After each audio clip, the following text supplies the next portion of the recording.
Hi guys, this is Shannon. Thanks for joining me on No Shelf Control this evening. I have another backlist book review that I'm very excited about and want to tell you about. The title is Daisy Jones and the Six. I'm sure that you've heard about it, but I still wanted the opportunity to share with you my thoughts. There are occasions on which I read backlist books, and I think they're really worthy of talking about, especially if it's something you haven't read yet. So let's talk about Daisy Jones. Daisy Jones and the Six was a Reese's Book Club pick. It was written by Jenkins Reid. She is also the author of a lot of things, including Malibu Rising. But the one that is listed on the front of the book is The Seven Husbands of Evelyn Hugo. I have started both Malibu Rising and The Seven Husbands and not finished them. Not because they're not good, but because I'm flighty. So sometimes I start something and get intrigued by something else and just don't get back to it quickly. I will eventually get there, but I haven't yet. New York Times bestseller, Daisy Jones and the Six, published March 5th, 2019 by Ballantine Books, and it's 355 pages. The characters in this book are Warren Raymond, Billy Dunn, Daisy Jones, Simone Jackson, and Graham Dunn. And the setting for the book is Los Angeles, California. This won the Goodreads Choice Award for Historical Fiction in 2019, the Book of the Month, Book of the Year Award, and a couple of others. So let's talk about the synopsis before we get into what I think about it.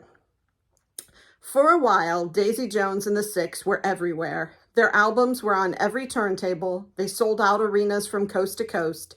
Their sound defined an era. And then, on July 12th, 1979, they split. Nobody ever knew why, until now. They were lovers and friends and brothers and rivals. They couldn't believe their luck until it ran out. This is their story of the early days and the wild nights, but everyone remembers the truth differently. The only thing they all know for sure is that from the moment Daisy Jones walked barefoot on stage at the Whiskey, their lives were irrevocably changed. Making music is never just about the music, and sometimes it can be hard to tell where the sound stops and the feelings begin. So I gave this book 5 stars, as did many people, but I want to tell you a little bit about what I thought about it. I did this book on audiobook, so I can really only speak to what it's like on audiobook, but it was amazing. It's full cast, so and it's very hard to tell whether this is a memoir or fiction. It is fiction, fully fiction. I don't know what Jenkins Reid pulled from to get the ideas of these characters and this band and these interviews, but it's not a real story. And I'll tell you, there will be times if you read this book where you go, am I sure this isn't real? I think I know this band, or I think I know this story. But it is a full cast audiobook with interviews. It's told in the form of interviews between a magazine journalist, like a Rolling Stone type journalist, and the band, going back and looking at their history, what happened that caused the band to break up, and where they are now. And it is a great story.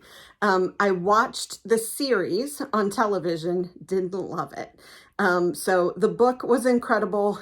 There probably was only a chance that I would be let down by the series because I love the book so much. Riley Keough, I believe it's Riley Keough, Elvis Presley's granddaughter, stars as Daisy Jones, and she did a fine job, but I just couldn't get past the fact that I had loved the audiobook so much.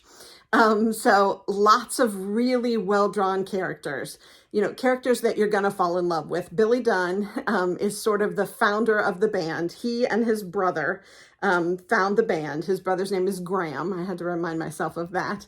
And they start the band as a bunch of guys in the mid-70s. And then they run into Daisy. And Daisy becomes part of the band. Daisy is a free spirit.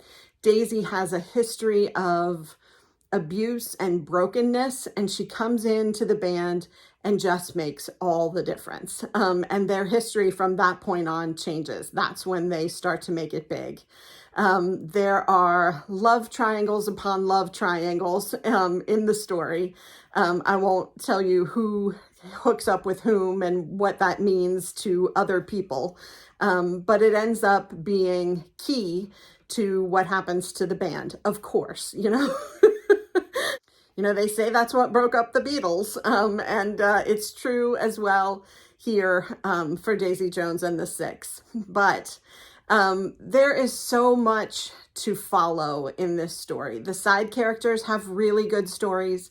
The story of Billy Dunn and his wife, the story of Daisy Jones and an affair that she has that takes her, you know, all over the world. The stories of addiction that are addiction and alcoholism that are part of what happens to the band are also just riveting. And I just really loved it. There is also some music in the audiobook. Now, I was disappointed in the series when they actually turned the famous songs that the band, you know, was supposed to have written into real songs. They just didn't light me up the way they did in my imagination and on the audiobook. You know, and that's the hard part of creating a series out of a book. People have expectations, and mine weren't met. But it's also set in the 70s. And so it has that really strong 70s vibe, but then they grow up, and you get to talk to them. I felt like I got to talk to them. You get to hear them talk to this reporter as grown-ups, as adults, looking back on their lives, and, you know, reflecting and regretting, and celebrating everything that happened to them. I don't know how Taylor Jenkins Reid did it, but she made this story real. If you happen to be, and it is my favorite movie, if you happen to be a fan of Almost Famous, the movie, you will love this book. And I absolutely did. So I can't say enough about Daisy Jones and the Six. If other works by Taylor Jenkins Reid are anywhere near this good, I want to read everything she's written. And apparently I started, but just didn't finish. So truly compelling story, really well-drawn characters. It'll keep you interested. And the format is just different and something that keeps the plot of the story moving really, really quickly. So, as I always say, I hope you will pick this one up. This was a 5-star read for me, and I feel sure that it'll be at least a 4-star read for you. So pick it up. Let me know if you love it as much as I do. Also, if you enjoy these single book reviews that I'm doing, please let me know. Do you like backlist? Do you only want to hear about the brand new things that I'm reading? What are your preferences? I like to know what my viewers are interested in. So, you know, drop me a comment and let me know beneath the video so that I can do more of what it is that you really like. There are lots of things I can do, so they might as well be the things you want to watch. I do have a wish list at the bottom of my video description. If you're interested in gifting me with a book, bookshop.org will send it directly to me with your information, not your address or any personal information, but your name and what city you're from, I think.